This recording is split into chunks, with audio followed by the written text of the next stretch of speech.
Hey, what is up, everybody? Welcome back to Triple R, and we are watching some more Stephanie Sue RottenMango. This one is highly requested. The title is I Sat Down with a Killer from the RottenMango YouTube channel. Some long-form reactionary content coming your way right now. Here we go.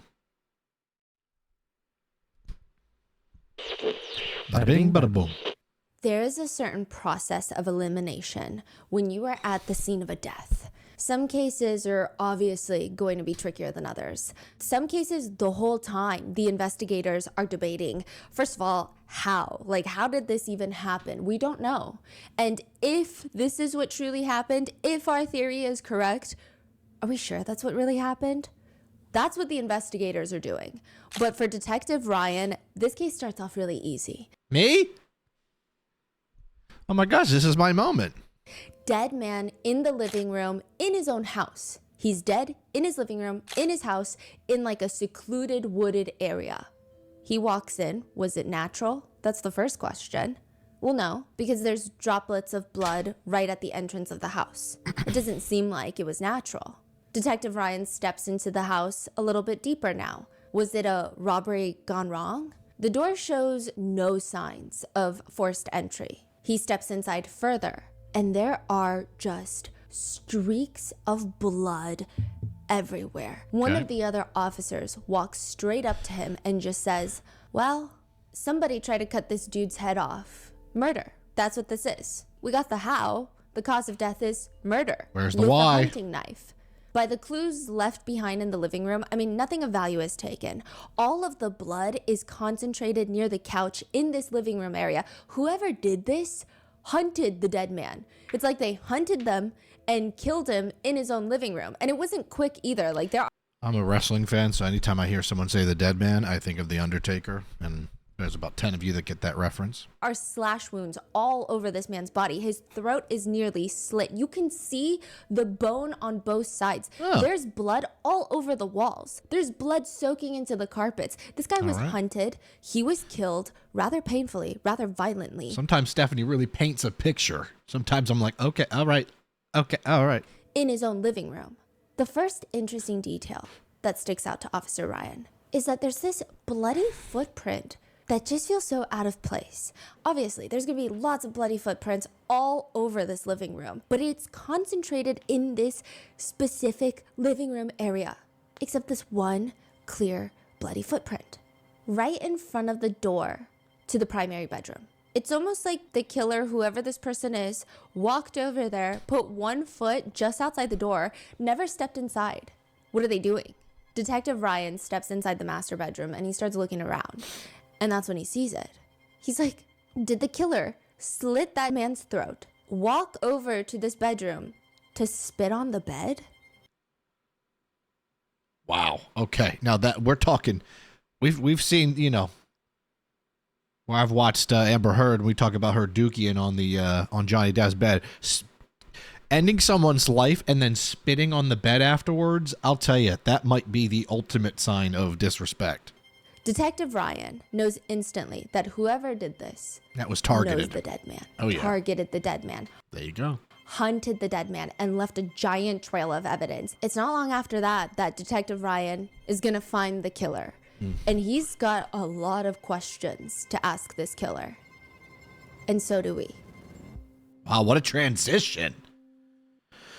What a transition. Can you take us to when we're in the car after you kill Dennis? I want to say this is cool because I know that Stephanie Sue started off just making true crime videos, and it was and now she's like a full-fledged journalist, did the Diddy trial, and now is like doing major interviews. Very long table, though, I will say. Very long table.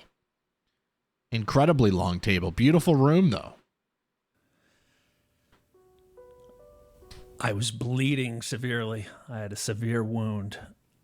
Speaking to my buddy in the passenger seat, I was not even thinking about getting away with it. I was thinking about stopping the blood flow. Did you have a hole in your hand?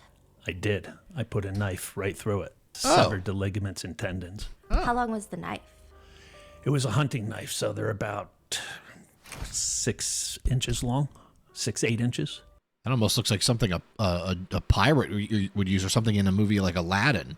And that was also the murder weapon? Yes. Did you take the murder weapon with you, or did you leave it? Took it. So this is the guy. This is the guy right here. And there was blood everywhere. Was it coming from your hand, or was it someone else's blood? A mixture. Did you feel the need to get rid of the blood? I had a glove on, and when I got back to my house, I could wring out the glove. It was just pouring out of me. Jesus. And it was everywhere in my garage. Can you walk Look at me that. through Look the at that. Look how prepared she is. I had a girl that used to sit next to me in biology when I was younger, and she always had like beautiful notes with like sticky notes and highlighter marks like this, and then there would be me where I would just like doodle on the side of my paper or draw a sun in the corner with glasses. I mean, look at how prepared. in your hand. Can you walk me through the hole in your hand? See, it wasn't straight through the hand. It was down this way and out this way. Ow. So it went the whole length. Ouch. And you could see pretty deep into because it was wide open at the time. And you're just driving with one hand. I had the glove on at the time, so I couldn't see it until I got back and standing in my garage, pulled the glove off. And then I was like, oh boy, we got a problem. Did it hurt? The hole in the hand? Did it hurt? I would assume that if you stab your hand and it goes through your hand, that there has to be some pain there. Yeah, but I was Adrenaline, though, probably was pumping. I was full of adrenaline and cocaine. There we go. And wow. Okay. And Coke, not the soda. alcohol. I wasn't fixated on the pain. No, the pain didn't bother me at the time. The next morning, police are surrounding your house and you pour a glass of Chardonnay. Yeah? Celebration? How many police officers are outside trying to arrest you? 12 to 20. Are you Jesus. scared? I'm thinking life is over. Your attorney describes it as horrific crime scene photos after you left Dennis's house. Have you seen those photos? I have. Did you feel anything when you saw it?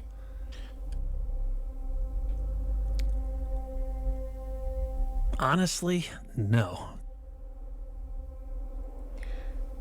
Dennis's obituary reads, "To those who knew him well, he will be remembered as a great man who always went above and beyond the call of duty." And See, obviously there's going to be a twist with this because Stephanie is not the type of person that would just interview some random dude that killed somebody, and the fact that he's there and out. So there's, I know that there's going to be something here, and there's going to be a reason that was justified because she's got the journalistic integrity. one whose love and loyalty for his friends was unparalleled. Do you agree with that? No, I do not agree with that. You provided to us your records, like your psychology records from when you were in jail and then later prison. Psychologist asked you, do you feel relief after the homicide? And you say, I can't say that. Things were out of control. No relief. Yeah, what happened in that night was horrific. In his house was horrific, and it wasn't anything to sit back and rejoice over. It was a bloody, gory, horrific event. Do you remember how many times you stabbed him, or do you only know from what's been told? Only from what I've been told. I mean, that means he was probably blacked out with rage at that point. Initially, when you were first arrested, I think there was questions of maybe there is an insanity plea. Maybe there are all these other things. And one report reads, the most outstanding clinical feature was the absence of any significant overt psychopathology. So does that mean that some psychiatrists were confused because you didn't strike them as a psychopath or someone that just kills out of nowhere? Right, they didn't find anything psychologically wrong with me to do what I did. You killed Dennis Pegg. I did. You stabbed him. I did. Reports say you slit his throat. Yes. You spit on his bed. Yes. Okay. Why do I feel like something happened on that bed? And why do I feel like it involved him? You know? That was a very quick yes.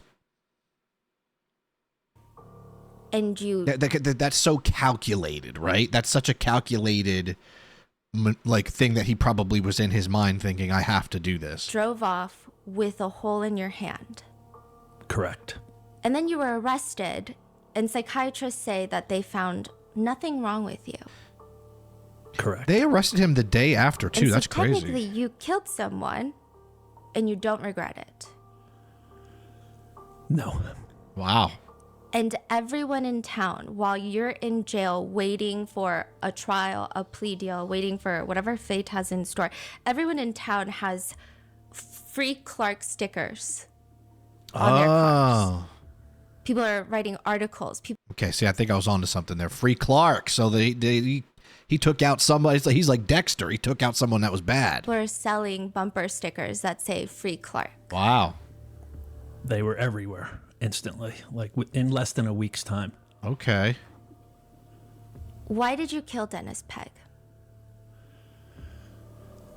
The short answer is he was a monster. What's the long answer?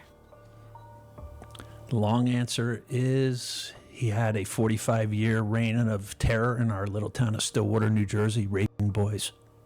There it is. Wow, New Jersey, too. 45 years he was doing it. Were you one of the boys? I was. There it is. I had a feeling something like that happened. So he was R-worded by this dude. Wow. Okay, this obviously changes the whole perspective. I was reading in your memoir, Scarred. You were born with a hole in your heart. I was. Just a defect in my heart. And the doctors monitored me for the first 6 years of my life. And they told my parents we were down to a 6-month window to operate to repair it. And so you had the surgery, and you have a scar that you call a zipper. You know, with all the stitching, it looks just like a zipper. I know in the beginning when you were a kid, you were bothered by the scar. Is that something you're still bothered by? No, I've come to make peace with my scar. So, okay, what was your first impression of Dennis? I know in Okay, there he is. Kind of looks like Ned Flanders. your memoir, you talk about how he came over and he offered you $1 to touch your scar because it was the thing that your parents were doing to try and get you to be Okay, that's so interesting. proud of your scar was to show people for quarters. Right. That's just, parenting is parenting, I guess. You're going back, to 1971 to have open heart surgery as a 6-year-old child. Open heart surgery today is still a risky endeavor. So they were extremely proud of me for surviving this. I was in Mount Sinai Hospital in New York City for a month straight. Wow. And they were so proud. They just wanted to show me off to their friends. And they thought a neat way to, when you're a kid, you just want to fit in with all the other kids. Yeah. I had something now that made me stick out from everybody. So they just thought it would be a way to... First of all, this dude is yoked. Looks like he's in his 60s. Yeah, that is certainly a pretty gnarly scar. get me comfortable with it by showing it to their friends. That's just the way he wanted to show off that picture. He's like, Stephanie, use this one right after my pump. You could. That's right after the gym pump. And collecting a quarter. Dennis Pegg was a family friend. He was my brother's boy. I had a brother who was 6 years old. Of course, it's Boy Scouts. Jay, and he was my brother's Boy Scout leader. Of course. And we had a lot of land where we lived in New Jersey, and he would hunt on our land with my father and brother. I wasn't old enough yet, and my parents owned a restaurant back then, and my father put on big Sunday night meals, and he would come every Sunday and have dinner with us and tell stories about. He worked at the county jail as a sheriff's officer, and he would tell stories about there.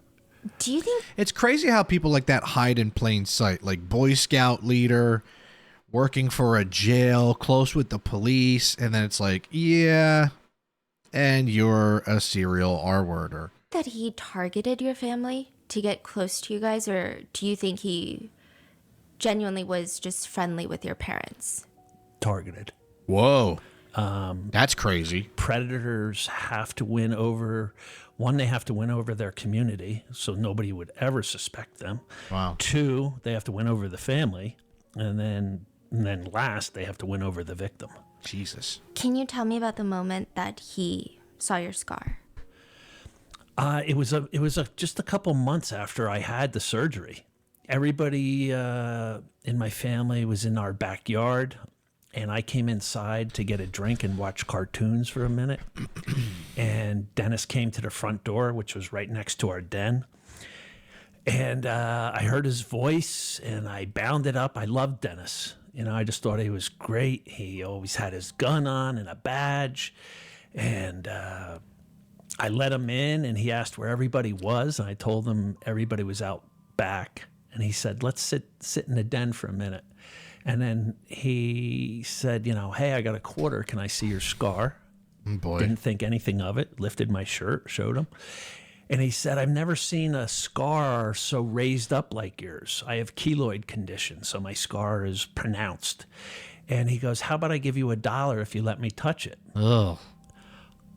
I couldn't possibly think of, in my little 6-year-old mind, of any ulterior motives he would have. And I said, sure, Dan. Oh, my God. He was 6? I have a story to tell in a minute. And he took his big don't wanna meaty interrupt. fingers and he His big, meaty fingers. ran them up and down my scar. Ugh. And then he went below my scar line to like my belt line. And he was just probing and saying, is your stomach sore from the surgery? And I'm like, no, not at all, Dan. And he's like, okay. He's like, this has to be our little secret. There you go. It's always our little secret. He goes, if you tell your parents that I gave you $1 for touching your scar, we can't be buddies. And I'm like, I can keep a secret. So when he's like Okay, that's nasty. I'm going to let this story finish before I tell mine. probing and touching, did it just feel like, because you had just gotten out of surgery, did it just feel like another adult that's maybe making sure you're okay? Yeah, Is yeah. that the feeling? Yeah, and I had, like I said, there wasn't one thought in my mind that he could have any other reason to touch other than he cared about me and my. You're 6 years old. You're innocent. You presume everybody around you is a good person. You know, evil hasn't introduced itself when you're 6 years old for the most part, right? So at that point, you're just thinking, yeah, this is just somebody that just like my classmates wanting to see the scar. When I was 10, there was a corner deli when I lived in Northeast Philadelphia is where I grew up. And there was a corner deli that was like 5 houses down, 3 shops on the left. And I would always go there after school and get a soft pretzel. And that Philadelphia soft pretzels are just incredible if you've never had one. And my mom always used to go with me. And then one day, you know, she'd give me, you know, we'd have like, they were like a quarter. And then one day I remember I was like, Mom, I'm 10. You know, I'm a big kid now. And I was not a big kid. I was like 4'2", but you know, I was like, can I walk her to the store and just get the pretzel, please? And she was like, you know, remember she kind of debated it and she's like, that's fine. I mean, I'm telling you, it was a 45-second walk. It was like, boom, boom, very fast. So I go to the corner store and like I said, we used to go there. We would go there daily. I go there, I go grab the pretzel. There was a couple people in line. And then as I'm waiting, there's a guy, an older guy in a big puffy Giants jacket. And we were not in Giants territory and it was warm out. I remember being like, And then he said, oh, do you want something to drink? And I said, I'm okay. I'm just going to get a pretzel. And then he was like, oh, no, I want you to get a soda. Go grab a soda. And I was like, okay. And then I remember I opened the door and I, of the, you know, the fridge. And I remember he was like, kind of like lurking over me, like watching me. And then I panicked and I picked out a caffeine-free Pepsi One. I remember just looking back, laughing, thinking like, I didn't even get the soda I wanted. So I grab it and he's like, I'll pay for you. And then I was like, thank you. That was it. And then he like kind of looks at me and like kind of not grabs me, but like tugs on my shoulder and goes, "Drink it." I'll never forget that. Drink it. And I was like, huh? He's like, "I want you to drink the soda." And I was like, okay. And once again, I'm tense. So I open the tab, go take a sip of the soda, and then boom, grabs me. I was probably 70 pounds. Starts running with me outside into a tan Oldsmobile with the door open, ready to go. And luckily, one of the guys that worked there was a kid in college that, you know, knew me, knew my family, knew that was, you know, not somebody I was with. I screamed. He jumped over. He tackled the guy. I ran home. And then, obviously, that guy got arrested. And then we moved about a couple months later. But I had severe trauma for a bit there where, like, we would go to the shore, which is the beach, and I would expect that guy to be in the trunk or something. It was crazy how I would think that. But so I was, you know, if let's just say that college kid was in the back or just didn't have the wherewithal or didn't have the you know, didn't have the athleticism to be out there quick, that would have, that who knows what that might have been. And I really felt bad for my mom because it's the one time I was like, "Can I go alone?" And she was probably mustering up the courage to say yes, and then that happens. So sorry for the rant there. It was a little long, but you know, crazy. Glad nothing ever happened, but that dude definitely was trying to kidnap me and was ready to kidnap me, and it was very scary. Well-being. Any other thought in my mind? Like I said, there wasn't one thought in my mind that he could have any other reason to touch other than he cared about me and my well-being. Throughout the book, you describe him as having meaty fingers. And I know a lot of cases that we cover, a lot of victims remember specific sensations or very specific scents even. Is that something that you like remember distinctly as meaty fingers? Like, yeah, he was a big hulking guy, and I was a little tiny kid back then. When I say hulking, he was probably 265 pounds and just one of those big, beefy guys. Him touching my scar stands out so pronounced in my mind, and the visualization of his big, meaty fingers is like ingrained in my memory. I wish I could scrape it off and remove it, but I can't. It's like ingrained in there. I'm assuming that's a worse memory than the actual open heart surgery. Yeah, it's he like ruined my open heart surgery, ruined my scar. I hated my scar because what would happen later on. And he's the reason for me hating the way I looked.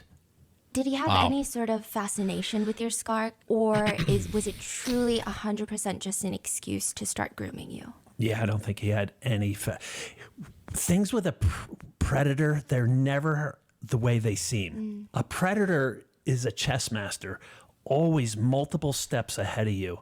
So like, Oh, he was just laying the groundwork to see what he could get away with, probably. And like, all right, he kept this secret. He didn't say anything that, okay, now we can do this. Now we can do this. Okay. everything may seem one way, but to them it's complete other way. And I don't think he cared two hoots about my scar. It was just an avenue to get what he ultimately wanted. You guys would go fishing. There would be a lake. You and a bunch of boys would go fishing. Dennis Pegg would constantly be there. And there was an issue with the sunfish, like these little fish in the lake that don't taste good. They're We called them sunnies. Yeah, there's no meat on them. not edible fish? Or? Yeah, I mean, they're tiny. So you to fillet a sunfish, you'd have to fillet a lot of them to get any meat off of their. So it's mainly sunfish. Right down by the dam, there'd be a lot of sunfish, and they're a really like gullible fish where you don't even need to put a worm on a hook. Yeah, they'll lock on Just anything. put your hook in the water, and they see the bright shimmering, and they just latch onto it. And you catch them, and you just release them, or so we thought. he does not catch and release them. What did he do? No. And again, for me to say he didn't like sunfish is wrong, because he's a chess master, remember? He's a predator, and he's one step ahead of us, 2 steps, 3 steps ahead of us. He would tell us little boys that sunfish were a worthless fish and that they needed to be killed. Jesus. And he would catch them and stomp on them with his boot. Oh, that's diabolical. That's serial killer behavior. Or he would catch them, throw them in the grass alongside the river, and then pick up a big rock and smash it down on them. Oh my gosh. And he'd be doing this in front of kids. Like, that's what you do to things that are worthless. So everything's like a means to an end. Oh my for God, him. what So a he just wants psycho. to scare everyone. It's a control thing. It's a domination thing. It's also to let you know, if he considers you worthless, this is what will happen to you. Jesus. We're down there as a group of young boys, and it's not just me he's targeting. He's targeting all of us, and letting us all know how he feels about worthless things. This is a little sidetracked, but I was doing research into sunfish because I didn't even know what they looked like. And in a lot of indigenous cultures, they're actually known for protecting the young. Really? That's like, they're some of the fiercest protectors of their young. Wow. Like, they will stay by their young for 10 to 14 days and That loyalty. We like to see it, Sunnyfish. starve themselves just to protect them. And so it seems almost ironic that he specifically did not like sunfish as well. Wow, It's I didn't very know that. interesting. Never heard that. Yeah, She just blew his mind with that one. it's amazing. So in one of the court documents, it mentions that he drink a goldfish or he bit a goldfish What is going on with this dude, Dennis, man? in half, spit the halves into his beer. Did he drink the beer with the goldfish? Yeah. And he said he used to do that with his army buddies. And he would just Dude, make you guys what a watch. It freak. made me watch. This was at his house. You're saying that he will bite a goldfish in half? Yeah. I love Stephanie's husband because he's like me. He'll be like, wait a second. Did I hear that right? It's just like in casual conversation. Yeah, and then he would bite a goldfish in half, put it in his beer and drink it. Like, oh, I'm sorry, what? I won't even eat the soft part or the end of a banana or the bruised part of a banana, let alone like, oh, let's just eat a goldfish. Yeah, he bit a goldfish in half and then swallowed it down with his beer. Oh And you my can gosh. Make up whatever psychological reference you want. Again, it's to scare me. It's to show dominance too, and probably like, look at what I can do. violence to me. Like, his demeanor during all of it is just... Dennis was a light switch.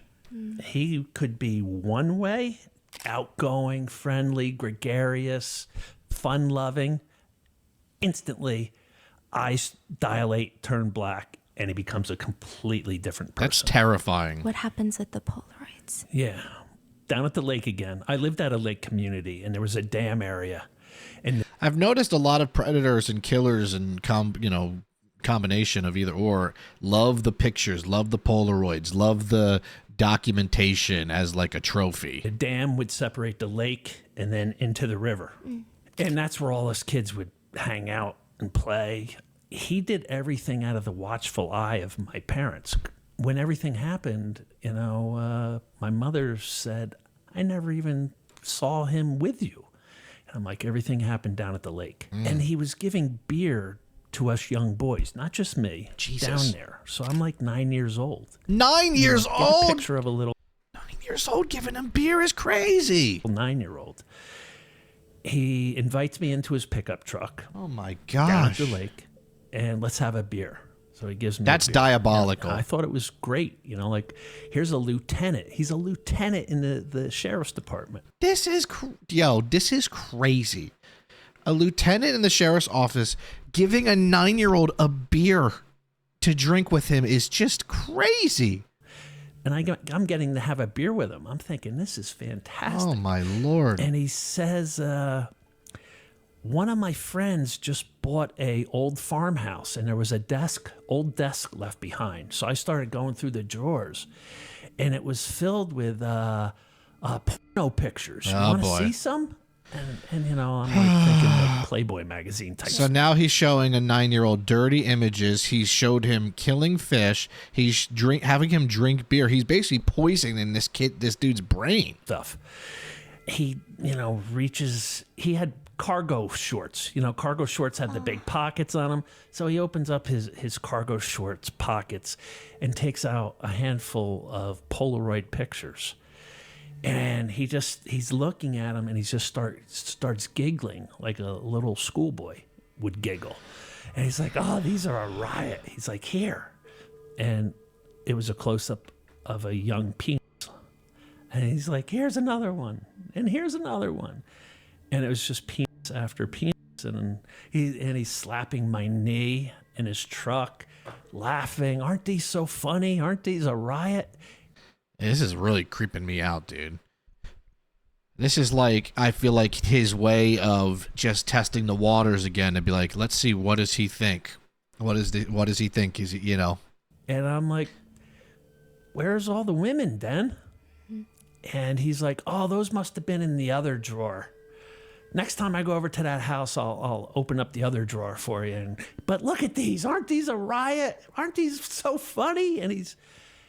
And I'm just like, So you think he took these Polaroids? I mean, there was no friend. There was no farmhouse. No. He definitely took those. Yes. Yeah. He always had large stories. And looking back now, I don't know if one of them was true. I have no idea. He would invite you to his house, and then he would try to feed you beers. And what would happen a lot is the dam area where I lived, the river went right through Stillwater to a bridge area, the Gristmill Bridge. Mm-hmm. There was a old gristmill right at the bridge. Mm-hmm. And he would say down at the dam area, "The fish aren't biting that good. Let's go over, towards the gristmill." Or there's twin bridges in another section of the river. Or he'd say, "Let's go to the twin bridges." And he would always mysteriously slip in the mud. His foot would go into the mud. Or he'd slip and go into the river and get his boot wet. And we'd have to go to his house so he could change his shoes. Oh, look how meticulous this dude is. Or change his boots. And that's how he would get me over there. And then while we're there, well, let's have a beer while we're here. So it would be just to get me comfortable going to his house. I just can't believe if a 9-year-old was drinking beer that his parents didn't ever suspect it or see it or be like, "You're acting a little weird. What's going on?" And having a beer at his house. Because if you're 9, having one beer would be enough to make you out of your mind drunk. Was like far apart, or did people see that there's constantly boys going in Right. and out of his house? No, he lived up a long driveway. Of course. House sat alone up there. So you can't see anything. Like if you were to scream, people can't hear. It's pretty. There was houses down below, but his was a driveway that went up, did a 90-degree turn to the house, and it was the only house up there. His house, I don't want to call it a cabin. It was a 2-bedroom, 1-bathroom house, and it sat up on a hill that overlooked the elementary school playground.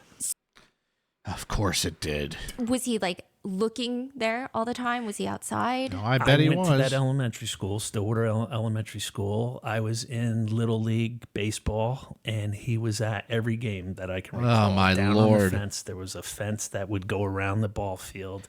He would be down He was there. legit scouting for boys to take advantage of. Or he would come around the fence to the bench where we'd sit at and grab your shoulders. "Oh, great job out there. Great job." Just always down at the playground with the young kids. No one thought it was weird? Because he doesn't have kids of his own, right? Not married, no kids, but he's the lieutenant in the sheriff's department. So they probably think, "Oh, he's just a great community guy." Because not every person that's good with kids or wants to have the best interest for children is some creep or, there are coaches that'll say, great game, blah, blah, blah, you know, but so I guess you can just blend in. And then being the fact that you're a lieutenant in the police force, they're probably just thinking, oh, this guy's such a great role model. He's the Boy Scout leader. The Boy Scouts did their meetings in the gym of the elementary school. Wow. So he's connected, wrapped around everything in the town. He's on the Stillwater Historical Society board.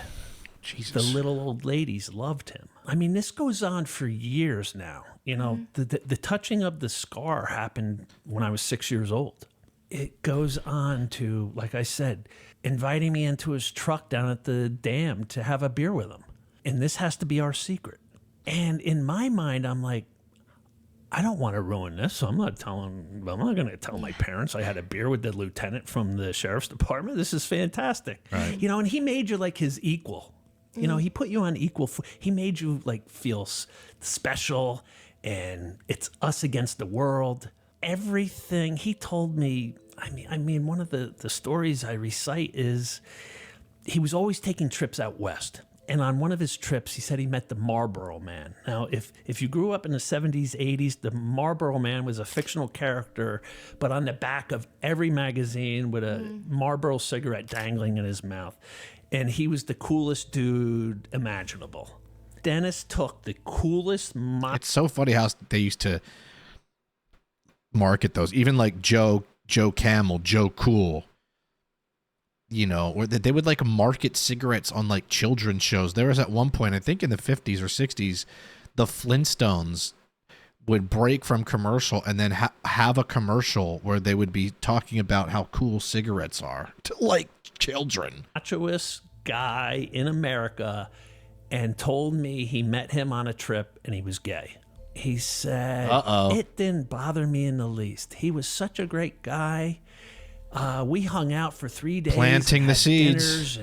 Planting the seeds in this poor kid's mind, telling him, hey, the coolest guy ever was gay, so if you are, then it's cool, and if I am, it's cool. You know, like, just, dude, he's not kidding, man. This dude's planting seeds for trees that are going to sprout years later. And just, you know, just spent a lot of time together. So...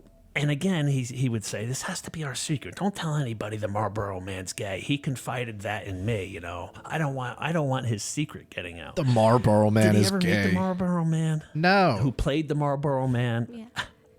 And hung out with him for 3 days? I have no idea. Come on. Probably not. Was the Marlboro Man gay?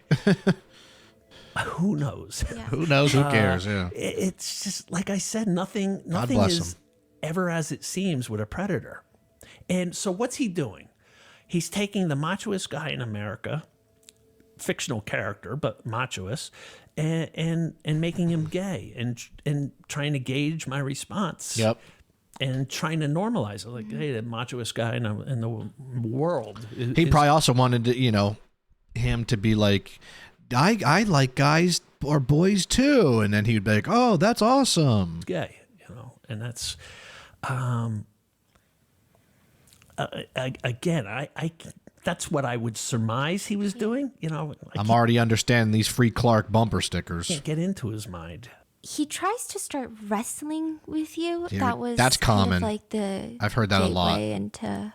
Yeah, you know, so he's taken years now, you know, of porn pictures, Marlboro Man, beers, slipping into the river, go to the house, beers, you know. So he's invested years of grooming, and at some point you have to initiate more touch. That's why I see people tussle a young boy's hair, and it just sends a chill down my spine. Because to the normal person, it's like, oh, cute little Billy, you know. But to a predator, they need to initiate touch. And that little tussle of the hair is going to go to a pat on the knee, is going to go to a pat on the thigh, is then going to go to a wrestling match. So he told me... It's so interesting. It's like just inching closer and closer and seeing what they can get away with and like creating that comfort zone. That he wrestled my older brother, Jay. And he wrestled my next door neighbor, Jeff. Jeff and Jay were inseparable. They were same age, same grade, in the Scouts together. And he says to me, I wrestled Jeff and Jay. Let's see how tough you are. Oh, boy. And I'm like, okay. And at first he would let me dominate, let's say, get the upper hand on him. And then, like I said, that light switch would go off and his eyes would turn dark and black. And he would pin me to the ground and he would get his hulking 265-pound body on top of me and start gyrating and moving and grooving. And looking back on it at the time, not really realizing what he was doing, but he was erect. Ugh. And he was getting off to it. And this was getting him off. There you go. And you're 11, so you're tiny. I was 10 when that started happening. When the wrestling started. I mean, he's like 3, 4, 5 times your size. Yeah, I mean, and because of I was a sick little kid when I was young. Like, I was in the hospital constantly with the flu and bronchitis and anything because of the hole in my heart. They would put me into the hospital immediately. I'd be in an oxygen tent, and so I was constantly in the hospital, and I had to be careful for a long while after surgery with playing. There was some limitations put on me by the doctors, so I was just a small little kid back then, sick It's a Fire Mickey shirt, though. kid. And this guy just took advantage of that. And he could tell, like, I was insecure, because my scar made me stand out. And they looked for... Yeah, he probably, I was going to say, that someone like that wouldn't go for a very confident, mature, maybe big 10 or 11-year-old kid. They would go for the smaller... Like me, when that guy tried to kidnap me or take me, I was, like I said, I was probably like 4'3", like 70 pounds. Like, you scoop me up with one arm, something like to separate the weak from the pack, Yep. like any predator does. And my scar was, and my insecurities about it is how he separated me from the pack. And wrestling was the next avenue of physical touch. He's devoted 4 years now of stories and secrets, alcohol, pornography, and now it's time to get back to touch. There's a part where in your book, your memoir, you talk about how he pinned you down and he says something along the lines of like, come on, you can get out. Come on, squirm. Do you feel like he is getting off on you struggling, or... Yeah, For sure. It's exactly what he was doing. He definitely enjoyed the power of having power over somebody weaker than him and being in charge and in control, which is probably why he was a freaking lieutenant and a Boy Scout leader, so he could be in charge and control everybody. He would get me down, like I would be in the dominating position on top of him, and then all of a sudden the light switch goes and he would get rough with me and like sort of throw me down, my 10-year-old body, throw me down and get on top and be commanding me to try harder to get out, squirm more, move more, because he's wanting me to move against him and what he has going on. He comes over for Christmas. What does he get you as a Christmas present? I had a Boy Scout hunting knife. Okay. That's a really unique question from Stephanie. That's what they were called. And he brought me a whetstone sharpening kit to sharpen the hunting knife. Ooh, I'm already feeling the parallels here. He killed Dennis with a hunting knife, and Dennis was the one that maybe got him into some hunting knives, like almost like a full circle thing at the end. And over him drinking, a glass or two of eggnog at our house, he taught me over the next hour, keep the blade at, an 18-degree angle, how to drive it, across the stone, the oil you got to use. And And then he would have me do it, and taught me how to get a perfect blade on my hunting knife. And that was something I kept perfectly sharp my whole life. See? The hunting knife? Yeah. What happens when you're 12, and what happens to Dennis's dog as well? I know that there was like a hunting No, not the dog. excuse of like, you're going to pretend to be shot in the woods because my buddy shoots everyone without thinking. Huh? So at 12, My buddy shoots everyone? he concocted this whole big hunting ruse of having a friend who just shot and aimed and shot without knowing if it was safe to shoot. Mm-hmm. And he said, we've got to correct my friend from this bad habit, and I'm gonna use you as a decoy out in the woods. You're gonna be laying there with fake blood on you, and I'm gonna take him out hunting, and he's gonna do his typical shoot, and then we're gonna come upon you lying there with fake blood, and you need to practice gurgling sounds, like you're gurgling blood. Your death rattle, he called it. You have to practice your death rattle. You have to practice your death rattle, he says to a 12-year-old. So he got me down at the lake one day, got me back to his house. We're going to practice your death rattle at the house. Oh, my Lord. And instead of offering me beer, he offered me blackberry brandy, a glass of blackberry brandy with a beer. And he told me to chug it. Oh, boy. And then he gave me another thing of brandy. He told him to chug it, too, which is nasty. And his house it was a summer day, but his house was like way hotter inside than outside. And in my adult mind now, looking back, I'm like, did he have his heat on? Did he like purposely turn his heat on in his house to make it sweltering? Jesus. Knowing what he had concocted? Like I say, with a predator, you never know what He might have put something in his drink, too. So his house is boiling. We're sweating. He wants me to lay down on his bed to practice my breathing.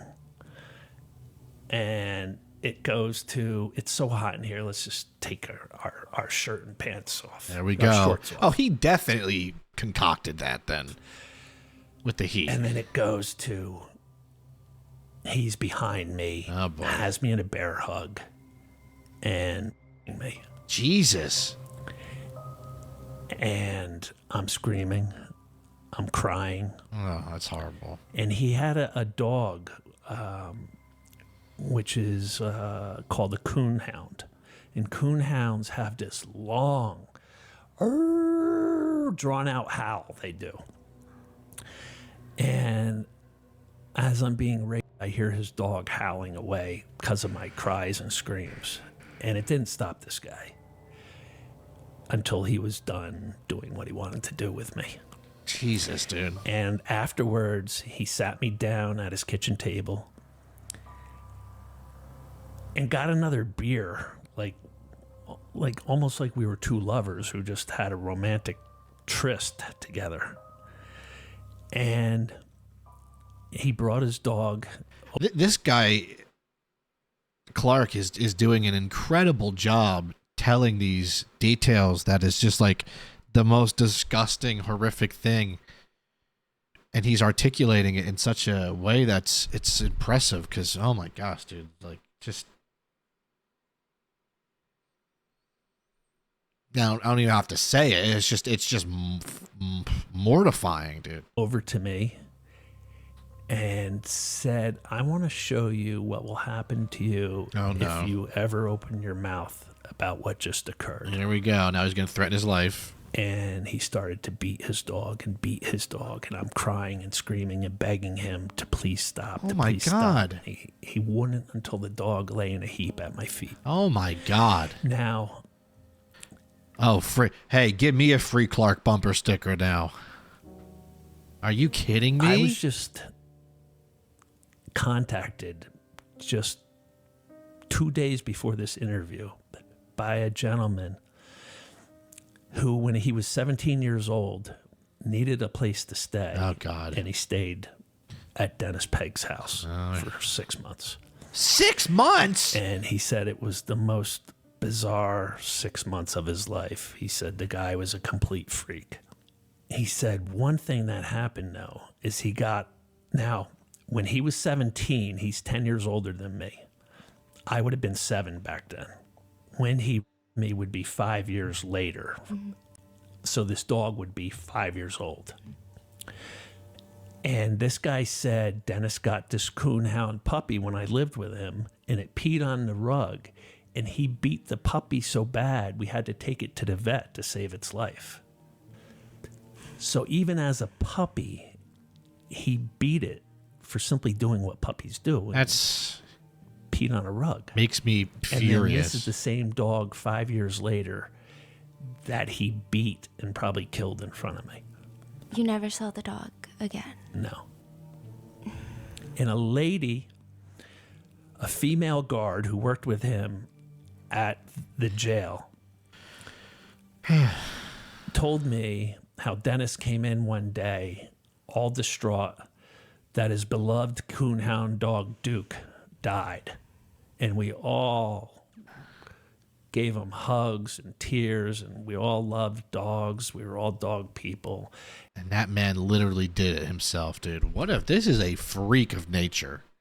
And she goes, I am horrified to think that's because of what he did in front of you, that he killed Duke. It says in your book that you felt... Rest in peace, Duke. That's just terrible, man. All dogs do is love unconditionally, and anyone to even lay a hand on a dog in a way that's physical or violent is, to me, the ultimate act of being a coward. And, you know, just so horrible. Guilty over what happened to the dog? Is that... I felt he only did that to Duke because of my cries and screams.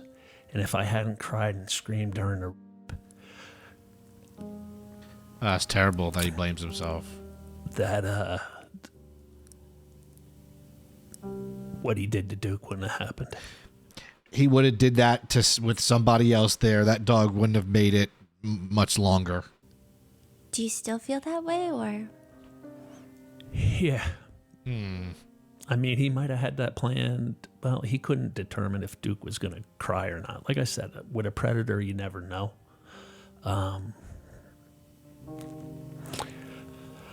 But yeah, I still feel guilty for Duke. That's terrible. Do you feel like Duke had more humanity than Dennis in that moment?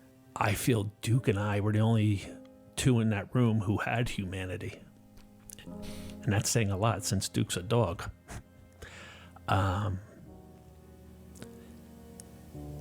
Dennis, I feel, lost his humanity a long time ago.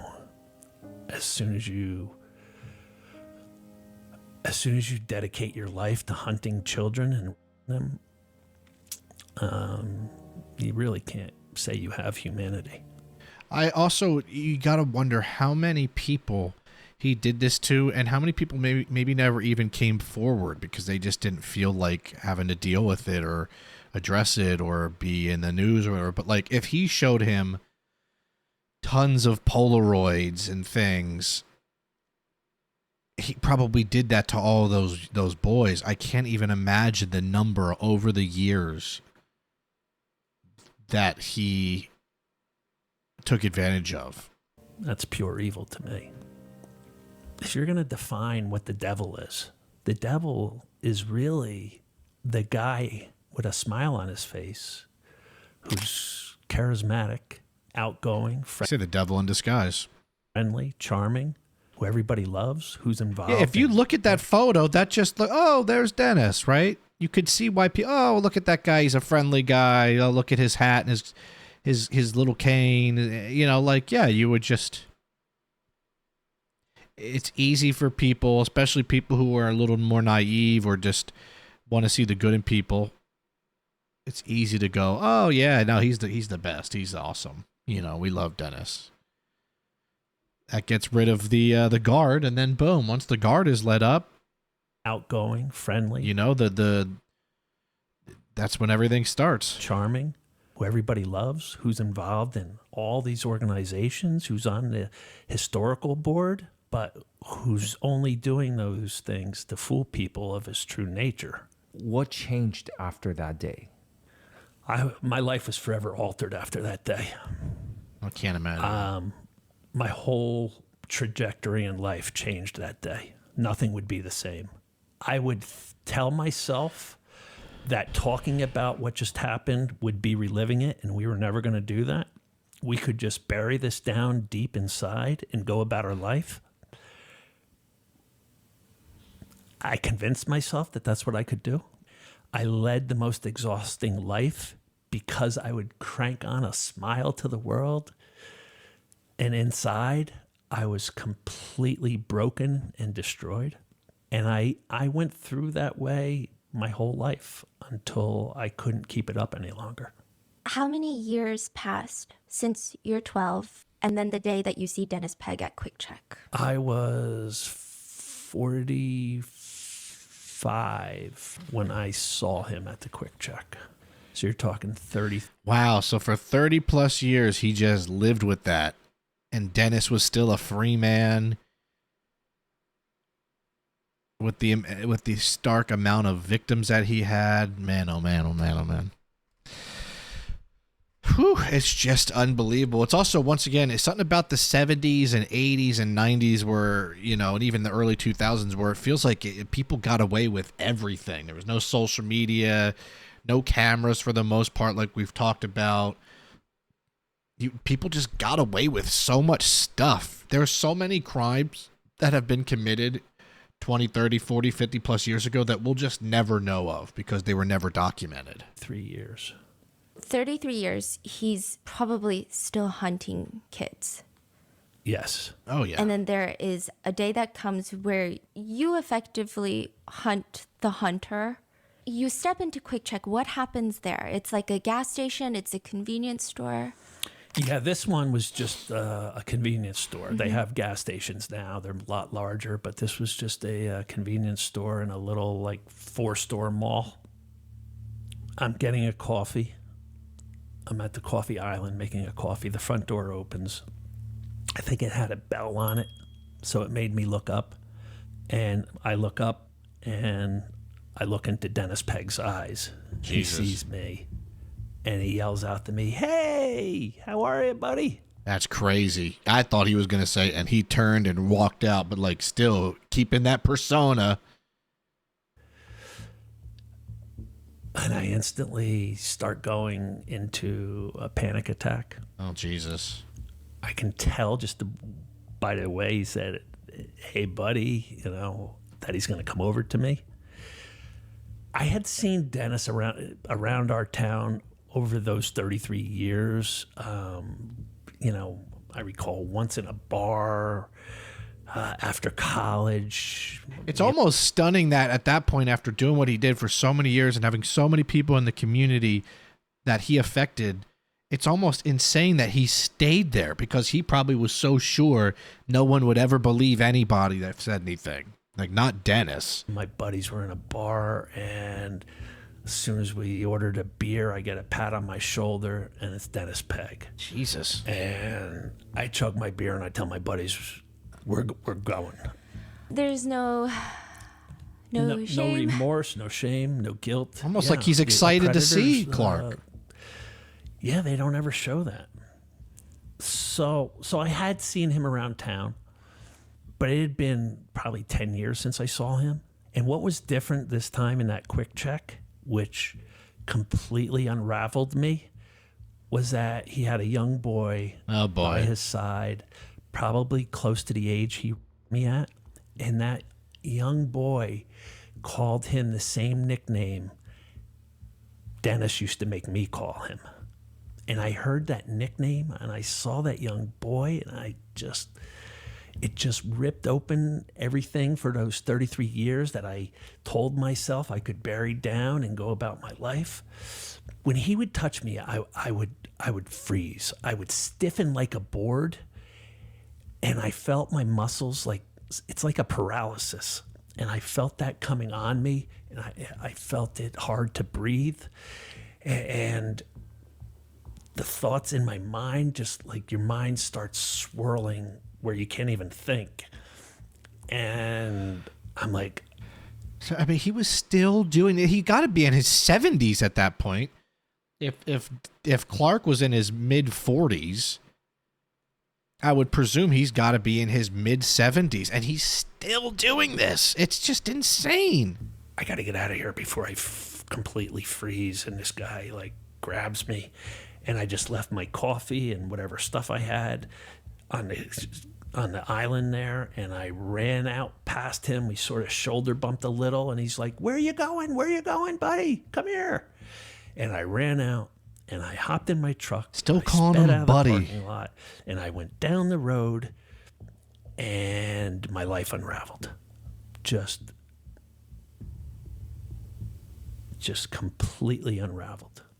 Do you think you saw yourself in the little boy? Is that, or you just felt protective of the little boy? Did you? I couldn't get out of my mind. He knew what he was doing to that boy. Let's be real. He knew, right? He probably said, dude, if he hasn't done it yet, he will do it to him, just like he did it to me. I'm sure that set off some sort of fight or flight at that point, you know. Also, we are over halfway through the video, which means, well, we've made it to the halftime performance, in which I'm not going to dance. I said I'll do at 50K, I'll sing a song, and then at 100K, I'll do a dance. I'll do one of these real quick, though. I have very large hands, by the way, so if none of you have ever noticed that, they're absurdly long. Thank you for being here halfway through the video. I'm talking to you right now. I appreciate you. I'm serious. I really do. I care about you, okay? I consider you a friend. Like the video if you're here and enjoying this video. I know the word enjoying is a little bit weird with videos like this, but you know what I mean.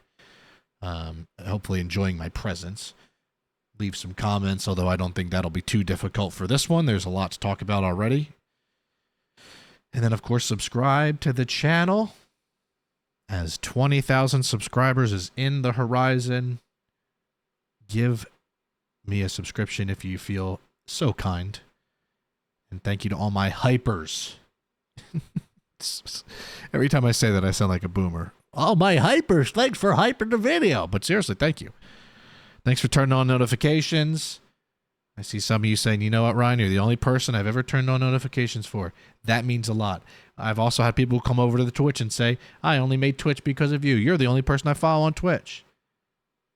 When you guys do those things and say those things, it makes me feel so good about myself and makes me feel so happy and positive. So thank you guys for doing that and being so kind. Twitch is in the description. Instagram's in the description. Follow me on both if you wouldn't mind. Your support is incredible. I have so many amazing people that support me now from this channel. And that's why I'll never stop thanking you. I hope you can see from my face that I mean it. I don't know. It's just always, every day I wake up and there's more people subscribing and there's more people in the community and the Triple Army. And it gives me even more willpower to just, you know, sometimes days can be tough, man. And some days I'm a little bummed about something or a little down about something. You guys pick me right back up. I read the comments, see the things you guys say, and they're so nice. And it's so insanely refreshing. So, thank you for that. Over the next months, that boy, and wondering what part of the grooming process is he? Is he being shown Polaroid pictures? Is he having beers in his truck? Is he at the wrestling stage? Is he teaching his buddy how to shoot right in the woods by lying there with fake blood on him and doing the death rattle in his bed? You know, it haunted me. I couldn't even work any longer. Wow. Like, I was in business with my brother. We had Tire Automotive Center. And I walked out one day and I just couldn't go to work anymore. Jeez. I was having to drink before work just to go into work. You know, instead of filling my coffee mug with coffee, I was so out of sorts. I'm filling it with alcohol. This dude, Dennis, gave this poor dude so much trauma and PTSD that I don't even think he was aware of. And At I'm that doing time. other drugs. Cocaine. Wow. So I walked out of the business with my brother. And now I've got free time on my hand, which is never good when you have trauma. And I've got Dennis Pegg in the forefront of my mind. I've got that little boy in the forefront of my mind. And I had zero coping skills throughout my whole life. Like mindfulness, like all these foreign terms, I never incorporated it, Also, another little thing about Stephanie I love, right? It's a minor thing, but just having those books of his out there like that in the centerfold of the shot for every shot, just to promote his book and to show love. One thing about Stephanie I always love is she's very big on giving credit, and she's a very supportive human being. And she's awesome. It's really cool to see her in this role, asking such incredible questions, but with such care and grace. Stephanie is awesome. Stephanie, you'll probably never see these videos, but I think you're a rock star. And your husband, too. You guys are a great team. I just dove headfirst into drugs and alcohol, like literally around the clock. Just one drug on its own wasn't enough. So I'm just trying to fill the any void. drug I can get to try to numb myself, to try to block the thoughts from. You start unraveling after Quick Check, but then there's a guy that you see smirking. Who is this guy? You see him smirking on TV. What happens? Yeah, I was in bad shape. I wasn't sleeping much because of all the pain I'm doing.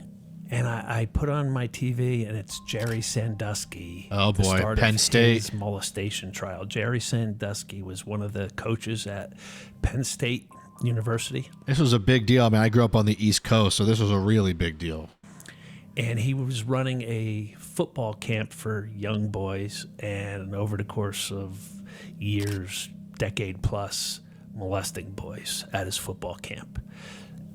He was finally facing trial for that, and his trial was starting on June 12th of 2012, and I saw him on the news get out of his lawyer's car and smirking and buttoning his coat jacket. I don't know what else to say. And I know also Jerry Sandusky did that same thing with wrestling and tickling the kids, but like wrestling the kids and saying, "Oh, let's get into a wrestling match and like let's see how good you are with like football and physical." And like that was that same tactic. And I just started yelling curses at my TV and spitting on my bedroom floor because I saw Dennis Pegg as him. I felt Dennis Pegg was never going to face justice. It's like a similar smirk that they have? Is it Yeah, they can never let their guard down. They'll never apologize to you. Like, victims always reach out to me and say, I want to go confront my abuser. And I'm just like, don't. You're going to get re-abused because they'll never give you the answer you want to hear. It's not worth your time. And you'll give them another avenue to twist things and make it seem like they're the victim. So more mind they games. Keep that air about them. Dennis Pegg in that deli like calls out to me like we're best friends. Yeah. I'm a victim of his. Like, what are you doing? Like, and Sandusky's getting out smirking as his trial's starting. It's crazy. And that just infuriated me. I spent the rest of the day out with a couple friends drinking and me sneaking drugs, I got to go out and make a phone call, in my truck. I'll be right back. So, and I'd go out and do coke and pop his necks. And I stopped at an Italian restaurant on the way home that night. I was meeting a buddy at my house who I had lent money to, and he was going to power wash the cedar siding of my house and stain it as repayment. So I was meeting him at home, but I stopped at this Italian restaurant, and there was a guy in there who burned me on a business deal, a motorcycle deal. I took out a $33,000 loan to have him build me this custom motorcycle, and he took the money, my money and a couple other people's money, and closed up shop in the middle of the night. Damn. And left town. And That's also illegal. all of a sudden, here he was in this Italian restaurant. So I went up to him and had words with him. And he was with his family. So I said, out of respect for your family, I'm not going to take this any further, but, you got to pay me, And he just told me to get lost, So I get home, and You could tell he wanted to say F off there, but out of respect for Stephanie having to bleep it, he just said, I tell get my buddy lost. about seeing that guy. And, we unloaded the equipment first, and we're having a glass of wine at the kitchen table. And my buddy goes to me, that guy's got to be number one on your hit list. oh boy. And it's been 33 years since I was, and I've never told anyone. And for whatever reason, Oh, wow. He's couldn't stop the opened words up. coming out of my mouth. I just said, actually, he's number 2 on my hit list. The piece of garbage who me as a young boy is number 1. And Wow. there it's out for the first time. I wonder if that even felt powerful that he was able to say it. The air was like heavy, like time stopped. The clock stopped on the wall. And we're just, like, you and I are sitting across from each other on a table, and we're just staring at each other. And he's like, are you for real? Or are you messing with me? So this is the first time in Wow. 30 years that you tell anyone. Yeah. To be exact, 33 years. That's insane. Yeah. You tell Bob, it just happens. You don't even decide. It's not like. Yeah, it just came out Spur before I of the could moment. even stop my mouth from speaking. I was just so tired and exhausted and beaten down from drugs, and seeing that other guy inflamed me at the Italian restaurant, and it just came flying out. Who is the first to talk, you or Bob? Bob's, as I recall, is the Why does Bob look like he has a mugshot, or is Bob involved here? first to say, like, are you for real? And I'm like, yeah, I'm for real. And then he's like, who is he? I'm like, he was my Boy Scout leader. And, like, where did it happen? When did it happen? So I'm just saying, and he's like, where does he live? And I'm like, he lives like 2 miles from here. And I think at that point I said to him, you know what, it's time to go confront this guy. Wow. Ever since seeing him with that boy in that quick check, I've just been haunted. It almost seems like he didn't plan on ending Dennis's life, but maybe wanted to make sure Dennis knew that he was not so, like, hey, you're not going to get away with this. And I'm like, it's time to go confront him. Now, Dennis Pegg, he had retired from the sheriff's department, but he was still the firearms instructor. Everybody in law enforcement has to get recertified with their handgun every year, and he was the firearms instructor for 2 counties, Sussex and Morris. So every cop, every sheriff's officer had to go to him to get recertified. So the guy was a complete gun nut. And I told Bob that, and I said, we ought to take something with us. Mm-hmm. I gave Bob a steak knife, and I went under my bed to where I kept that Boy Scout hunting knife he taught me how to sharpen. See, I it's almost therapeutic, and in the sense that, like, what he did to Dennis was what Dennis almost taught him to do. And I grabbed that. Now, Stephanie, basically this was a suicide mission. A steak knife, a hunting knife against a guy Who has guns. who had 33 guns in his house. Jesus. shotguns, rifles, and over a dozen handguns. If you were doing what he was doing for 45 years, you would think he would have a gun at the ready. Yeah, Under by the every door table, or something. on every armrest, on every couch cushion. You would think, like, my time, you know, I'm rolling the dice here 45 years in. I better be ready. So it should have been a suicide mission when I went there. What did Bob say when you made that suggestion? I just handed him the knife and I said, I'm going to go get my hunting knife. And that was pretty much it. Okay, now I don't want to say like this sounds like, oh, that's a real friend, because no, of course you don't condone something like this, even though it's justified per se. It's still like morbid and insane but hey, when they say a ride or die, that's what I mean. Bob, and also, you know, probably Bob just learning about what happened to his friend. You know, sometimes it's easier said than done not to be like, you know what, man, let's get this dude.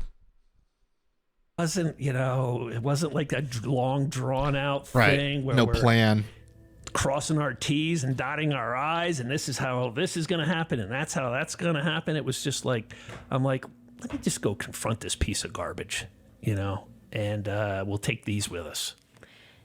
And it's a 6-inch hunting knife, right? Yeah. Was that the biggest knife you had, or was it more so poetic justice because he was teaching you to sharpen that specific knife? Or you had like no thoughts, you're like, let me just grab a knife? I would think it's subconscious poetic justice, you know, like, take this with you. Yeah. You know? So you have no plan, just a knife. You guys drive to Dennis's house. At what point are you like, maybe this is not a good plan? No. Just, Once you're there, like you're there. He had a long driveway. Yeah, it had a 90-degree turn in it. Bob pulled up there, and at the 90-degree turn, stopped, went up the driveway. His front door was open, and there he is sitting. Like, he had a storm door. It's a summer night, so the storm door's shut. Definitely didn't seem like a paranoid person then if his, you know, door was basically open and seemingly inviting. I mentioned earlier, you know, like the definition of a devil. Well, to me, it looked like the devil sitting in his lair. That's all I saw. But seeing him, this is the first time I'm back at that house in 33 years since probably very what happened triggering. with me and the dog. I never went back to that house. Poor Duke. And I instantly started going into that panic attack again. Just breathing got real hard, and I feel like rigor mortis in my muscles.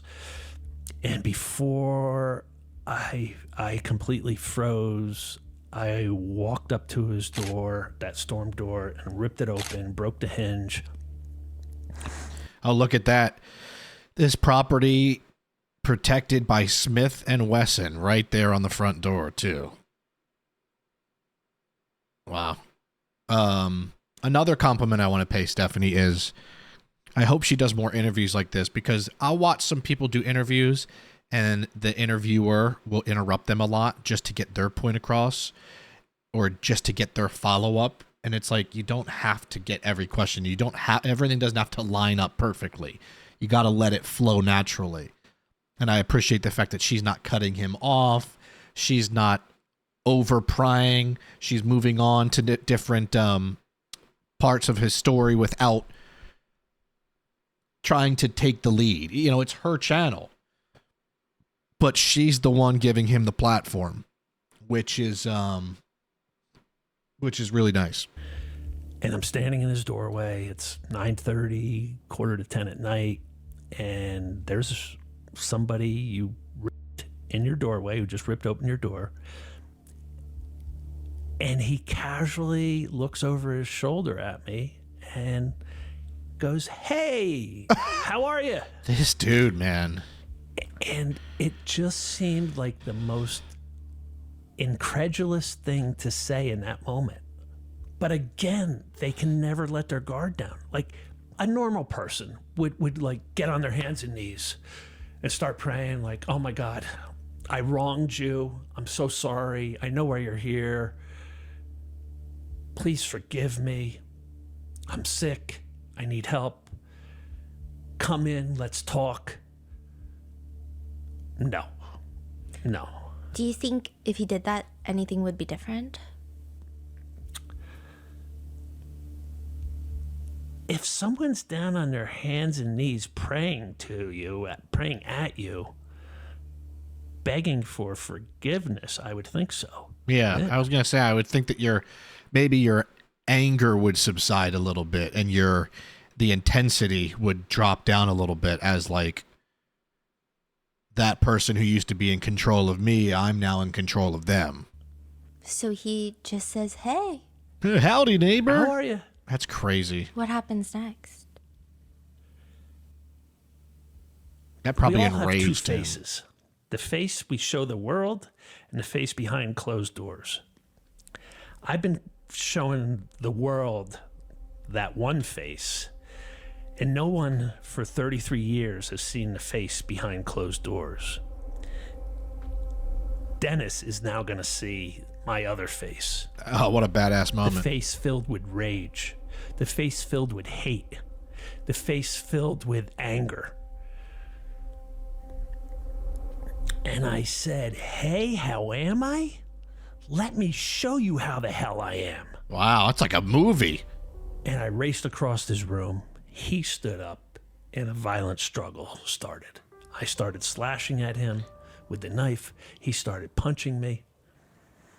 A violent, bloody brawl ensued.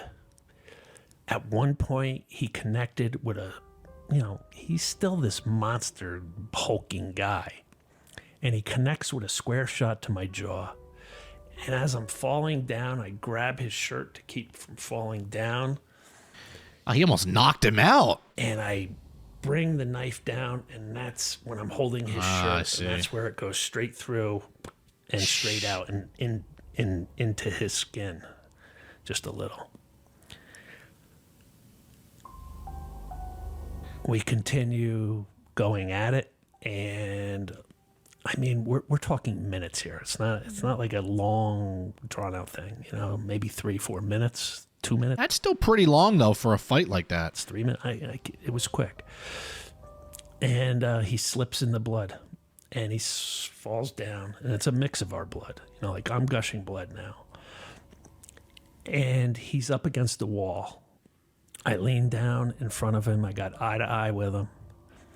And I said, it's not so fun raising little boys now, is it, Dennis? And I slit his throat. Oh, my Lord.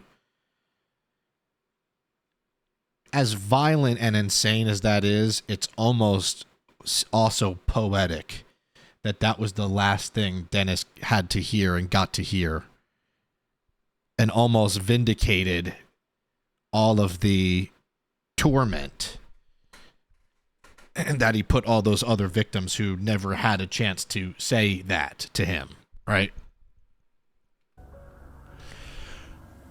And Bob was standing in the doorway, wide-eyed. Bob was probably like, whoa, okay. And I said, go get the van and bring it up. Because I had one more thing I wanted to do. I walked over to the bedroom. Yeah, there it is. He whipped me in, and I spit on the bed. The answer to everyone's question is, did this solve everything? No, it didn't solve everything. It never can. You don't heal from trauma by adding more trauma.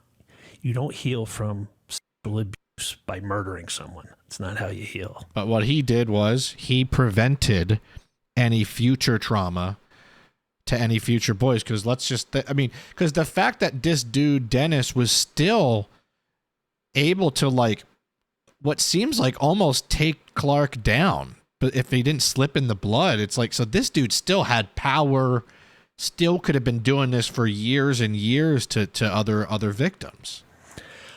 I stopped the predator from ever harming another young boy. Yep, exactly. 45 years was long enough of raping young boys. Absolutely. It should never have came to that. It would be uncovered that multiple boys over the years had come forward and filed lawsuits against him, and he got out from every one of them. Wow. Because he was a police officer. But I did what I did. And I knew walking out of his house that night that my life was over. You can't have the wound I have and just show up at a hospital and be like, I was cutting a steak and drove a 6-inch hunting knife through my hand and severed all the ligaments and tendons. I need help. Did you think about doing that though? I knew it wasn't an option. Also, the fact that his blood was all over and all the DNA evidence. I just knew things were never going to be the same again. So at no point during this altercation, and I know minutes are brief, but at no point he doesn't apologize. No, there was just, the only words he said was, "Hey, how are you?" And throughout the whole attack, he made like a high-pitched squeal. He never uttered a word like "stop." It's so interesting. It almost seems like he expected this to happen at some point, from doing this for so many years and finally catching up with him. Do this, nothing. There was no words, just a high-pitched squeal. Wow. Like a wounded animal almost. Not one other word other than that initial thing when I was standing in his doorway. Did you feel like you're in control of your movements at that time, or did you feel like you're watching from the outside in, or you're just like on autopilot? What is that? Yeah, I definitely wasn't in control of my movements or any. It was like something had taken over my body, and man, would I be honest if I said I had a out of body experience during that? No, I wouldn't be honest. But it was like that. It was like looking at this reel going on, and just like. That's how when I look back at it, like, I can't believe what happened. I can't believe that I got to that point of brokenness to go do that and potentially flush my whole life away just from never healing from trauma. It's keeping the secret and not addressing it and not trying to grow from it or heal from it or learn from it or do anything other than let it just poison my system for decades. And that's what it did. Yeah, he probably didn't realize at the time how much that was building up. It was like a teapot getting ready to to start whistling. It's just like, I feel like once it happens, especially that, alcohol and drugs combined, right? It's like, that's a mixture. And that's the part that I look back on now, and I just like, man, I probably would have died of a drug overdose, and everybody would have been like, oh my God, Clark had a great education, and he was so popular. They would have never knew. And what did he go die of a drug overdose? And he never told anybody up to that point. No one would have ever known. And Dennis probably would have ended up passing away from natural causes in his own home. That's where my life was headed. Are you saying that even when you killed Dennis, you didn't even feel a moment of relief? No, there was no relief because of the wound I had, because of how gory and horrific killing someone was. Again, I don't view Dennis as having humanity, but it hurts your soul to kill somebody. It's not therapeutic in any way. It's not healing. Like, it damages your psyche. It damages your soul. It hurts. And I had to be completely broken to go do that. Do you have nightmares about it, or no? You never think about it? No, I don't give him. Again, if I killed an innocent person, that would haunt me. If I killed a human, that would haunt me. Wow, that's crazy. Doesn't even view him as a human, which I get. View Dennis as an innocent person or a human. Why did you walk to the bedroom? That was to go spit on the bed he raped me in. Get what? See, I said that right when I heard that in the beginning. I had a feeling that was very personal. point where you're like, I'm Very gonna targeted. sleep in bed? Was it just like, I don't know what came over me. Like, you know, again, it's not like Bob and I sat at the kitchen table, like across from each other, like you and I are. And I said, yeah, after I do this, and this, then in my bloody footprints, I'm going to walk to the bed. He spit me on, or me on and spit on the bed, you know? So like, I don't know what possessed me to go do that. It's something to just bring things full circle and to a closure. I needed to do that. did it bring closure? I thought it brought complete closure, like to my life and his. Like there was 2 deaths that day. The life I had been living up to that point, I could never go back to living the way I was. And I literally thought, I forfeit the rest of my life. I'll either kill myself or spend the rest of my life in prison. I forfeited any healthy, happy life to just put an end to his reign of terror. It's almost oddly noble to sacrifice your own future to make sure the futures of other young boys are not in jeopardy. That's what I thought. It's interesting because And I almost feel like if he was at that quick check and he saw Dennis and Dennis didn't say anything to him, or Dennis was alone, this may have never happened. But I do feel like him seeing that boy and probably thinking, oh my gosh, this is going to be this is the same pattern. You know, you always think maybe people can change. And then when you see something like that and you go, oh, there's no change in that. I can understand that feeling of like dread. it's like when I'm reading your memoir and going through I'm blocking the bottom, but it says a memoir of a childhood stolen and a life reclaimed. that moment, because I mean, the way that it's written, I feel like I'm there. I'm obviously not experiencing like the depth of emotions, but it feels I'm there with you. It almost feels therapeutic when you spit on his bed. And it's like kind of interesting because I know you don't advocate for people to do and follow in those steps, but it just, I guess it was relief for the reader. There's some sort of poetic justice in doing that. Yeah. Yeah. I think if everybody, and it's a lot of everybody's, if they could spit on the bed they were raped in, they would want to do it. Yeah. You have a hole in your hand. You drive home. And you say you need to tell your mom. What is the thinking behind that? You're telling your mom because you don't know what's going to happen next, or?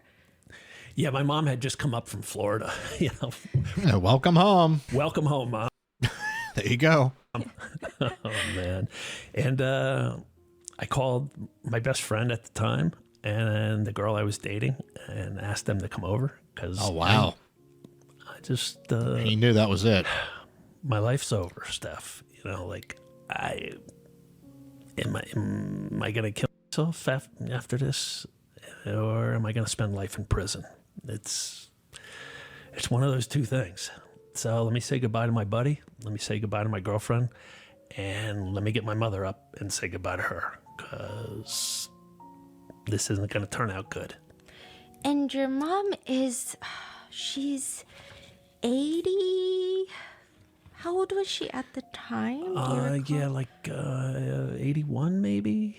And so your plan is, I'm going to wake my mom up, tell her goodbye.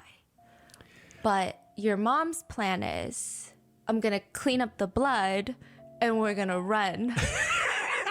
We're going to get away with murder together. Yeah, Mom's like, we're getting Wow, his mom was truly about it. away with murder. You know, she was, oh man, I guess it's good to laugh about it now, right? So she wakes up and you tell her what happened. You still don't tell her. The thing is, I couldn't even tell her then that I was raped by Dennis. Wow. I still couldn't bring it out. And she was like dumbfounded. Why would you go do this? Why? And I said, to avenge a lot of other kids in this town. And she goes, still, why you? Why are you the avenger? Why? I don't get it. Why? And I couldn't tell her, like, for raping me too, Mom. I still couldn't say it. Wow. Even though I told it to my buddy earlier. She helped me upstairs. I wrapped my hand in duct tape, which fixes everything. So I wrapped it with paper towel and duct tape, and took a couple Xanax, and went to bed. And my mother went downstairs and started scrubbing the floors Jesus. all night long to get the blood up. And so she's like, we're going on the run, but you wake up and the cops are surrounding. Yeah. She told my sister that she was going to take me and we were going to go on the run. I know, it says in the book you guys are thinking the end of the world, which is Florida. Right. You guys are going to go to Usually Florida is where the craziest things on earth happen. Florida. Yeah. No, I like the plan. I think your mom is really adorable. I mean, I was just so fascinated by your mother because, you know, she's cleaning up the blood. She's ready to go Bonnie and Clyde with you. And then the cops come the next morning. They've got on the loudspeakers. They're saying, Clark, come out. And she's like, no, the neighbors are going to hear. Your mom is so fascinating. It's like a sitcom. She said to one of the troopers as I was still in my bedroom, what are the neighbors going to think? He's like, ma'am, I really don't give a damn what the neighbors think. Oh my gosh. Okay, so you see the cops outside. So they took her out. Like, okay. they took her out of the house. And they're like, you look out the window and they're just like trying to be sneaky, trying to. Yeah, they're like I said, they're hiding behind trees. You know, they don't know What's inside? what I have, if I'm loaded up with a AR-15 or what my mental state is. You know, they've got a dead body. Yeah. So every one of them has their gun drawn. Everyone's taking, you know, some sort of protection. There's this big rock to the left of the yard, and there's trees, and there's the shed out back, and they're just all behind everything, and then they're behind their cars lining the street, and I just couldn't believe it. I was lying in bed like, how are we gonna get out of this? Like, how are we gonna get out of this? And like, there's gotta be a way out of this. And before I could even possibly think of any way out of this, the cops are there, and I'm just, and your stomach just drops. And I just wonder how they found out it was him so quick. Within under what seems like 12 hours, they already knew who did it. Can you match DNA evidence from a scene that quick? And you're just like, it's over, bro. It's over. And all I could think, you know, they ordered me out of the house over a bullhorn. And as I walked to that front door, I just called out to God, let one of these guys kill me when I step out. Like, wow. Like, it's over. It's over, God. Like, I don't want to do life in prison. Just take me now. And let him shoot me when I walk out. And I stepped out that front door with my state police shirt on that I put on. And I put my arms out to the side. And I just sort of tilted my head back, and I just waited for the crack of a gun. And it never came. And instead, I was ordered off my porch, down to her front lawn, spread eagle, handcuffed, and taken away. Were you disappointed when you didn't hear a shot go off? Yeah. You were. Because in that ride to the police barracks was like the longest ride of my life, and I'm just like, man, one of these guys couldn't kill me, put me out of my misery. Like, I'll have to find a way in prison to do it. I'll have to take care of this myself. You killed a cop. You're arrested by a bunch of cops. Oh, I forgot. At this point, you know, wow, he looks very different now. At this point, man, that doesn't even look like the same guy. I forgot. Like, yeah, he killed a cop. That's obviously a huge deal. And at that time, they don't know what's going on or why. And they're probably thinking, oh my gosh, like, we have this cop killer on our hands. He's treated like, you know, the biggest criminal in that area. So you're about to go to the jail that cop worked at. Oh, jeez. things And, are and, not and looking I'm sure all of them loved Dennis. good. Yeah. Boy. Yeah. Understatement. of the year. Yeah. I tell you, sometimes But there are sometimes I do this where I'm telling you, I say the word right before they do. And I'll have people say, he must pre-watch these. And I always laugh. Yeah, oh yeah, I sit here for an hour and 24 minutes, watch a video, just so I can then record a video of me watching it. Sometimes I just have weird intuition. Some cops, some detectives who seem to, they give you some sage advice in that weird moment. What happens there? Like, what was the energy? Like, are all the arresting officers, do you feel like hatred dripping off of them because you killed a cop? Or do you not even notice what their energy is? What is that dynamic? Well, I'm thinking like I'm public enemy number one amongst law enforcement. I just killed one of their own. Yeah. And yet at the state police barracks, this lieutenant, Howie Ryan, comes in and goes, I have to apologize to you. And I'm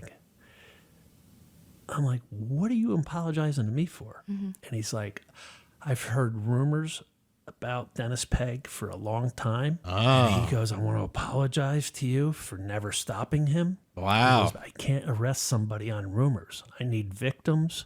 I need cold, hard facts. And I had neither of those. And I apologize to you. And then he left the room. And at first, Steph, I felt, wow, that's pretty cool. And then I'm like, just started fuming. I'm like, even the state police knew. Right. Everybody knew about that. Seems like everybody knew but didn't do anything about it. And young boys. Everybody's got a story. The state police just admitted they knew. And yet I'm the one who just had to flush his life away and look at life in prison to stop him. Like, and they knew. So I went from feeling good for a second, getting really pissed off for another second, and then I'm like, what's it matter anyway? I'm done. I'm done. When that cop, Howie Ryan, came back in the room, he could see that I had like mailed it in. He said, I could tell you were done. And he goes, something moved in me that even though you thought you were done, I didn't think you were done. And he said, look, I've got your DNA all over that crime scene. He was in charge of the CSI team that worked Pegg's house. He's like, your blood's everywhere. He goes, this isn't a whodunit. He goes, but that doesn't necessarily mean your life's over. My detectives and detectives from the prosecutor's office are in another room waiting to interrogate you. He goes, if you go in that room and open up your mouth, you could potentially destroy the rest of your life. He goes, I'm telling you right now, go in there, exercise your Fifth Amendment right. This is what they always tell you to do. Just don't say anything. Request Even if you think you're helping. the lawyer and keep your mouth shut. Stay quiet. And I said to him, but I don't have a lawyer. And he goes, I'm going to take care of that for you. Wow. He goes, I'm going to get you a lawyer. And he left the room, and on his cell phone, he called one of the big lawyers in our county and said, I need you to fax over to the state police barracks a retainer for somebody, like, immediately. And the lawyer said, who is he and what did he do? And he goes, Clark Frederick's murder. And he goes, okay then. And had a thing over in a couple minutes. So he tells you not to talk. Do you listen to him? I do. Right when you get arrested, it seems like the whole town is divided. A lot of people feel like you did. Yeah, because there's still probably half the town that thinks Clark was this great leader, Boy Scout, history guy, cop. Oh my gosh. And then there's probably the other half that has heard all these rumors and has been hush-hush about it, and, this for very nefarious reasons. Other people start hearing what Dennis has been doing around town. Do you feel like at any point were there just dividing opinions? Did it feel like everybody had their own thought about what the motive was? Yeah, there were some vocal people on his side who were pro-Dennis, who just like referred to me as a drunk drug addict who just killed a great man. You know, like yeah, I just woke up one day and said, Dennis Pegg, I'm going to go kill you for no reason. Before it like really started coming out about what happened, you know, because yeah, there were the little old ladies on the historical society that worked with him were like, he was such a sweet man. You know, the mayor in Stowell at the time. Yeah, that probably hit the news first, and then it was all the old ladies and the mayor saying, "Oh, we lost a great man today," and everyone was probably buying it and eating it up. You know, like, oh, he was a giant of a human being. You know, and then people like Howie Ryan are like, no, I knew all about rumors about this guy. Your audience is going to have to get the book because there's a line from Howie Ryan in the book to the prosecutor. It's one of the greatest lines you will ever sell your book, my friend. You deserve all the money. hear. I don't want to give it away. It's it's the most powerful line you will ever read, said by him. We will put the page number Nice. so you guys can go get it. Yeah. And Good promo. Good promo. I know. You know exactly what I'm talking about? I know exactly what line That was you're a powerful talking about. line, Yeah. right? No, Like, that it's was unbelievable line. Yeah. Yeah. At that point, once you've been arrested, you're facing first-degree murder charge initially. So you're facing life in prison. Life in prison. And you have an attorney, and they're saying, have a little hope, but not too much hope. Yeah. Wow. You know, and it's funny that the lawyer Howie Ryan at the barracks called George Daggett, who sent the retainer over. I never even interviewed him at the jail as one of my lawyers. I don't know why, but I interviewed a bunch of other lawyers, and one lawyer just wanted to get me bailed out. We'll get you bailed out of here in 3 days. And I'm like, all right. And then this other lawyer came in all flashy with his, gold jewelry, Rolex watch, and he's listing all these cases he's worked. And I knew the cases, and he lost them all. And in my head, I'm like, but you lost all those, So I'm like, and then this guy Dan Perez came in. He just looked like a really good guy, like really down to earth. And he came in, and he said, I think we can have a valid defense for this. And I was like, really? He goes, yeah. He goes, it's not going to be easy, but I don't think your life is over. I was like, really? I'm like, you're hired. What was that? During that time, Dennis had a security deposit box that the police go through. Yeah. And they find a bunch of letters. Right. That he wrote 10 years before he died? Correct. And when he was in his young to mid 50s, healthy. They all have some variation of pray for me. I hope I didn't disappoint you. Forgive me for any failings. Do you think... this was him trying to almost admit his faults and his crimes. Some of these letters are to victims? Yeah. Yep. Wow. And like, they're creepy. Yeah. There's something really creepy about them. Like, weird. And the prosecutor told me after the fact that he thinks there was 14 of them in there. Wow. 13 were probably victims. Would you ever think, like, Jesus, right now, to like write letters to people in case you die? He was 50-something years old. Like, yeah, that's still a power complex. That's still almost like a control thing. like, what would make you do that? And he does keep writing, interestingly, like, if I go to heaven, pray for me. But if you're already dead, I don't know what exactly he's asking for in prayer. Yeah. Is it to get to heaven? I'll tell you what, he's downstairs. Let's just say that. He ain't up above. Okay. It's weird. Yeah. It's nice and hot where he is. Let's just say I'm not talking Florida in the summer. It was, I read those, and it just like left me feeling yucky.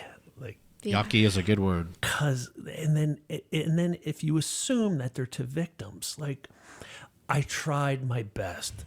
I thought we were family. Forgive me for shortcomings. What are your shortcomings? How many victims do you think that he had? My buddy's wife is the sheriff's secretary, and she sat in on every meeting with the sheriff in the early days, and they estimate well over 100. Oh my gosh. Well over 100. And it's insane because once again, if Clark never did this, that dude probably, like I said, dies in his house under his own will of old age. One of the other My victims gosh. is very close to you. Family relation. Who was that? Is it his brother? My brother. When he said earlier that he wrestled his brother, I kept thinking, What happened to your brother?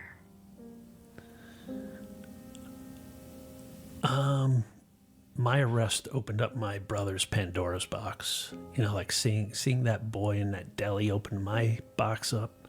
My arrest opened my brother's box up, and my brother wasn't ready to face it. oh no, he took his own life. He wasn't ready to handle it, didn't want to deal with it. You know, like I told myself at 12, we're just going to bury this and go about our life. Well, that's what my brother had done his whole life. And everyone urged him to get help, to see a therapist. And my brother did what I did, was to numb himself. And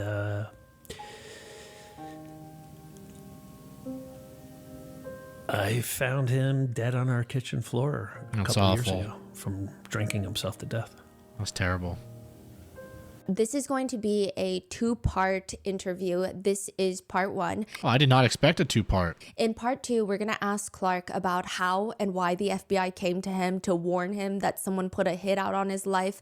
He has, there's his entire journey, or I guess more so fight in prison, trying to get through it while he's surrounded by criminals who are accused of doing the very thing that Dennis Pegg did, which is harm children. There are letters that Dennis Pegg left his presumed victims in his safety deposit box, and how someone very close to Clark is killed by Dennis Pegg after Clark gets out of prison. Like, how does that even happen? We are going to go through all of that in part 2. Also, how the hell does Clark get out of prison when he's facing a first-degree murder charge and life in prison? That will all be asked in part 2. But in the meantime, if you feel like you can't wait for those answers, which same, you can get Clark's memoir. It's probably the most He spent 10 years working on that book. intense memoir that I've ever read, and I've read copious amounts of memoirs before. There are just so many aspects of his story that aren't included in our episodes that you can find in depth in his book. I think I finished the whole book the first time around in like 4 hours. What? It was one of my quickest reads. Man, I wish I could read like that. There's something about it where I don't know how Clark does this, but every time you catch yourself feeling like, okay, there's a black hole that we've now went into, there's no way out of it, you get out and then there's just like another black hole. And it is like the most intense emotional journey that I have ever been on. You can also find Clark on his social media accounts and his own podcast, which I will link below. But with that being said, that is part 1 of the 2-part series of the story of Clark Fredericks. Wow. Well, maybe I'll have to come back for part 2. Let me know what you guys think. I thought this was just like a one-off, so. Whew. Wow. What a wild video and what a wild story, and my goodness. Whew. Well, man. Rotten hell, Dennis. And that's all I'll say about that. If you made it to the end of the video and you haven't liked the video yet, right before we get out of here, give the video a like, comment down below, hype the video, subscribe, all those things. And then, of course, if you want to follow me on Twitch, where I stream 5 days a week, that link's in the description. And then my Instagram is in there if you ever want to hit me up or just see what's going on. I post a lot of like brain teasers and things on my story. But that is it for me here on Triple R, Ryan's Real Reactions. Please don't bother me while I'm watching true crime. Peace.